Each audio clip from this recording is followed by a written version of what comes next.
سیرین رحمۃ اللہ علیہ کی خدمت میں ایک آدمی آیا،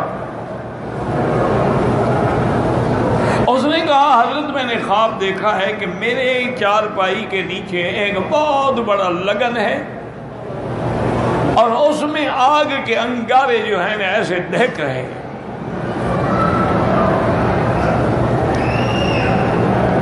آپ نے فرمایا اچھا خواب ہے، تمہیں اللہ کی طرف سے کوئی دولت ملے گی،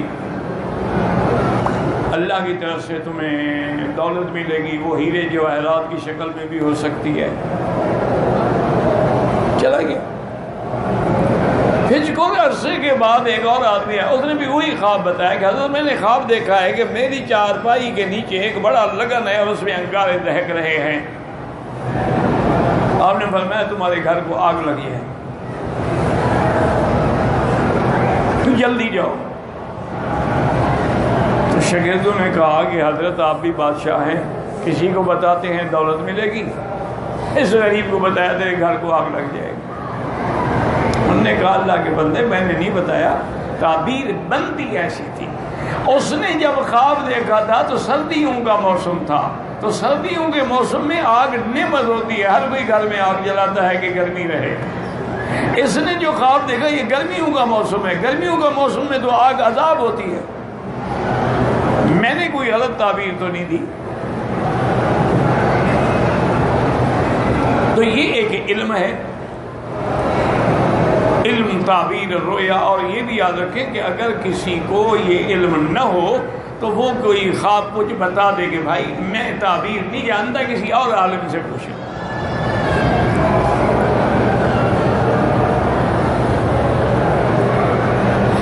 اسی طرح حضور صلی اللہ علیہ وسلم کو خواب پسند بھی بہت تھے،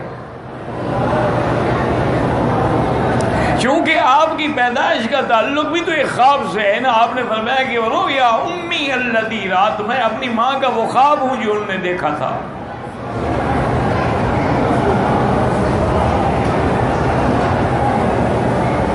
اور اسی طرح حضور فجر کی نماز کے بعد جب بیٹھتے تو صحابہ سے پوچھتے بھی ہر رات رویا اللیلہ، کسی نے خواب دیکھا ہے؟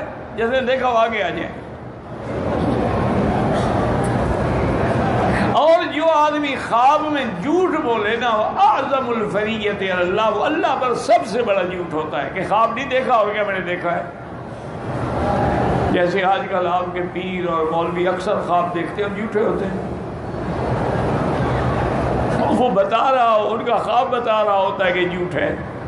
اب جیسے خواب دیکھا جائے کہ حضور پاک کی زیارت ہوئی، حضور پاک آئے، بڑے ناراض تھے، میں نے ان کی منت کی، پاؤں پکڑے، راضی ہوئے، انہوں نے فرمایا اب میں تیرے ادارے میں آؤں گا لیکن میری ٹکٹ کا انتظام کرو۔ ایمان سے کہے معراج پر ٹکٹ کس نے لے کے دی تھی؟ جب 7 آسمانوں کی سیر ہوئی۔ ایسے خواب تو بس کیا ہے، وہ لوگوں کو بیوقوف بناتے ہیں۔ جاہل لوگ معتقد ہوتے ہوئے سبحان اللہ سبحان اللہ، جی حضور صرف ان کے گھر آئیں گے اور کہیں نہیں جائیں گے۔ اور حضور کی ٹکٹ کے لیے اس نے اللہ عالم لاکھوں چندہ کر دیا۔ حضور کے لیے ٹکٹ لینی ہے نا، پتہ ہے جہاز چارٹر کرنا پڑے گا، کیا ہوگا۔ انا للہ و انا الیہ راجعون۔ اللہ ہدایت دے، زندہ ہیں، اللہ ہدایت دے۔ اور اگر ایسے، چونکہ حدیث میں ہے کہ اعظم الفریہ، وہ آدمی سب سے بڑا جھوٹا ہے جو کہے کہ میں نے خواب دیکھا ہے اور دیکھا نہ ہو۔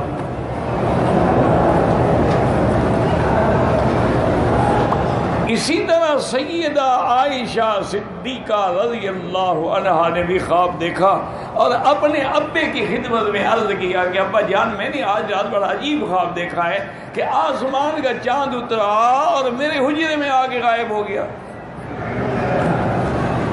پھر دوسرا چاند اترا میرے حجرے میں غائب ہو گیا، پھر تیسرا چاند اترا میرے حجرے میں غائب ہو گیا۔ سیدنا ابی بکر رضی اللہ عنہ بالکل خاموش ہو کے چپ کر کے گھر سے چلے۔ بی بی عائشہ فرماتی ہے حالانکہ یہ آپ کی عادت مبارک نہیں تھی، آپ تعبیر دے دیتے تھے لیکن آپ نے کوئی تعبیر نہیں دی، میں بھی ڈر کے خاموش ہو گئی۔ تو تو سیدہ فرماتی ہیں کہ جب دفن رسول اللہ صلی اللہ علیہ وسلم فی حجرتی، جب سب سے پہلے سرکار دو جہاں کی وفات ہوئی اور میرے حجرے میں حضور کی قبر مبارک بنی اور آپ دفن ہوئے، تو ابا روتے ہوئے آئے اور کہا کہ عائشہ ھذا اول قمر من اقمارک، آج پہلا چاند تیرے گھر میں آ گیا۔